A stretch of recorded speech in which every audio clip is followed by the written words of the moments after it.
talked about maybe the rise of imperialism, gunboat diplomacy. Now we're going to see how it really starts to pick up steam and some areas we actually acquired. Now, the first one is not necessarily imperialism, but rather we acquired something that some people saw as funny. So, connected to Canada as well as Russia with the Aleutian Islands is the state of Alaska, one of the last states to come into the Union. So Alaska will be purchased from the Russians. It's called Seward's Folly. Man's name was Seward. The basic idea was we spent money here and we really didn't know what we were getting. In the past, we've now actually realized that Valdez is a very important oil field. And so it's actually worked out to our benefit, maybe there, and also in this area we also had that Klondike gold rush. So, I mean, it could be there, but we did get the Alaskan Purchase in 1867, which include the Aleutian Islands, which are an important tourist attraction and things of that nature. Okay, so we get Alaska from that. Now, here's the Treasury warrant, how much it cost, etc. Moving to that. And so here's how close they are. You can see how close Alaska is to Russia. Kind of a scary concept, especially the fact that Russia is not really on good terms with us right now, how close they are. And people don't realize that. They think it's, oh, it's so far away. No, it's really actually pretty far, pretty close. Now, remember, if you remember this here, we talked about social Darwinism, and social Darwinism factors into an idea that we call imperialism. Imperialism is what's going on here with England. England has taken over Canada, Egypt, Jamaica, Malta, Australia, Boers Land, Gibraltar, Cape, Ireland, all these different places, right? One head, one country, and they're controlling many different places, and they're kind of reaching out, right? So imperialism is where you branch out of your existing country and you colonize, or you take a country and they work for you. And we'll get into examples of American imperialism, but basically, if you've ever heard of Star Wars, the Darth Vader has a dun dun dun dun dun dun. It's called the Imperial March because the Empire, as they're called, is trying to take over all these other worlds, right, and run people out. George Lucas was a history nerd, so go factor that. But imperialism is done for a couple of reasons, and I do want to talk about the excuses of imperialism real quick.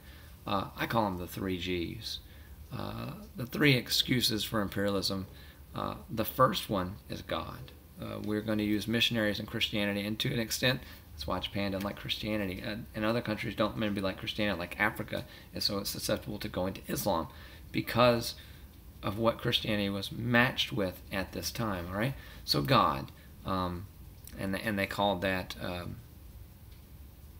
Christianizing, they call that civilizing, the savages. There's a lot of things with that. The second thing they're going to do is they're going to call it gold. Anything that will make money. Markets to sell stuff, people to mine stuff and give to us that we can make a profit on, anything like that, okay?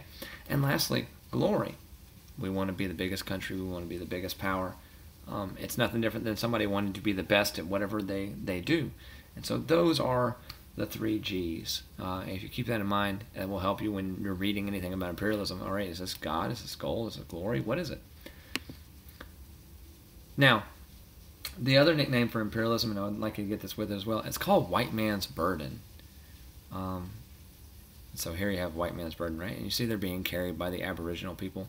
The idea is that it was the white man's burden, the problem of the white man, to Christianize and to take over these areas because they had been exposed to it. And this is a dominance of cultural superiority, which ultimately leads to this nasty thing that I hate in the gardens, WASP, right? Now, if you notice here, WASP is an acronym, and it stands for something, and it will help you to understand who is behind imperialism and what really they're wanting to do. American imperialism, rather. WASP stands for White Anglo-Saxon. Anglo-Saxon. Anglo-Saxon basically means you came from England. Protestant is the P. So what that's basically saying is you're white, you came from it, your descendants are from England somewhere down the line, and you practice Christianity in a form other than Catholicism, Catholic Church. If you don't fall into one of those, we don't like you, and nativism comes into play there again, okay? Now, sticking with that Christian overtone, or going with this as well, this is kind of similar to what Hitler does with his cultural superiority, except he called them the Aryans. And the Aryans had blonde hair, blue eyes, and different traits of that nature. Okay? Now, Josiah Strong is a Christian preacher. And he will actually give us our first real imperialistic thing. And when we go take over a class, we'll use this.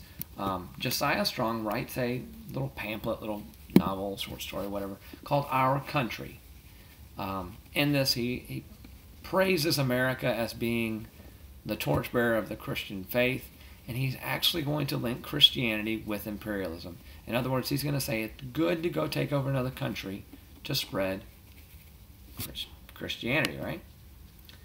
And so here you have, long before the 1,000 millions are here, the mighty centrifugal tendency inherent in the stock and strength of the United States will assert itself. In other words, what we've done here will eventually come forth and people will see what we're doing. Now, here's another one. Furthermore, significant that the marked characteristics of this race are being emphasized the most. Ooh, what race? WASP, White Anglo-Saxon Protestant, right? Now, we move into another man. Senator Albert J. Beveridge, right? He gave a speech on America's world power. He said, "Fate has written our policy for us. The trade of the world must and shall be ours. We will establish trading posts throughout the world as distributing points for American products. Great colonies governing themselves, flying our flag and trading with us will grow about post of trade." So Albert Beveridge, this is called March of the Flag.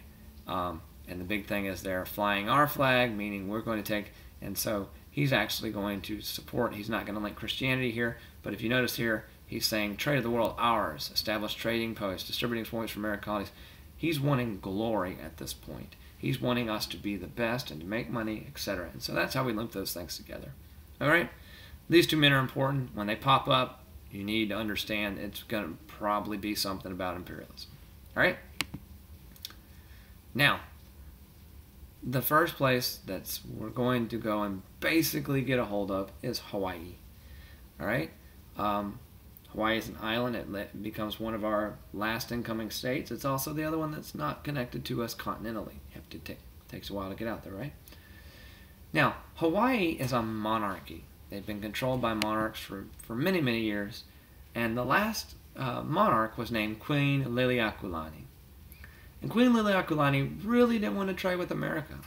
She could maybe see through the stuff where it was going. And people were ready to defend her.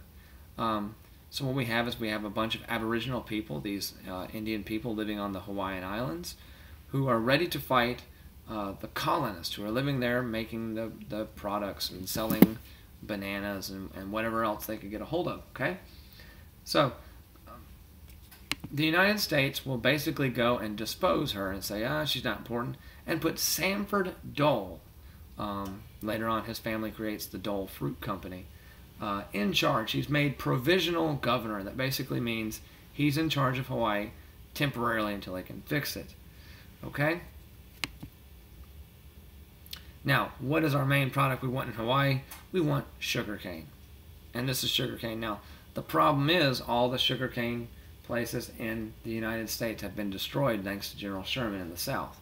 So, anytime we're going imperialism, the main thing we're wanting is sugarcane because that's what everybody runs off. We're still run off sugar, right? What's Kool-Aid without sugar? Gross. Right? So Sanford Dole, he's going to basically be made provisional governor.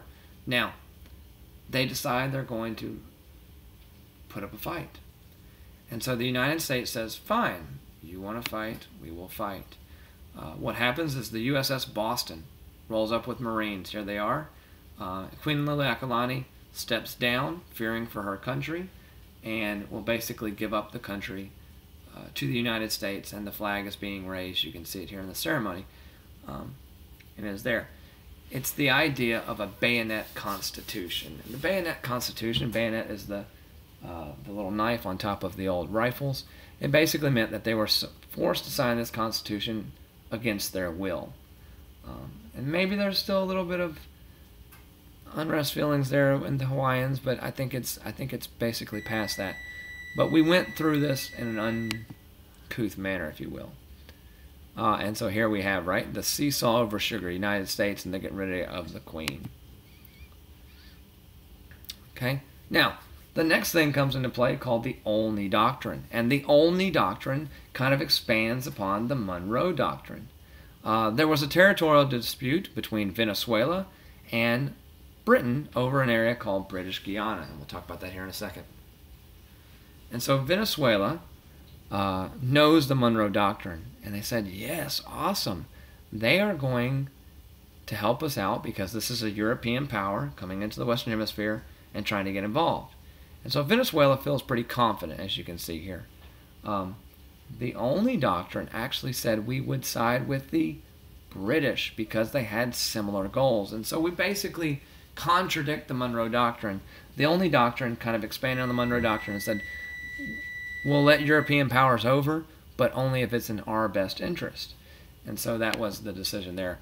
And so for this reason, British Guiana, which is now called Guyana, right here, stayed a British colony for a very long time, and Venezuela kind of harbors this ill will toward us. They'll later become communist, and there's a whole bunch of stuff going that happens here. Okay, so that is British Guiana. It's an example of the Olney Doctrine. Now, the last little thing we'll talk about here, if there's imperialists, there have to be people who don't like this, and so we'll talk about the anti-imperialist and what they felt and some of their political cartoons, which are fun to look at.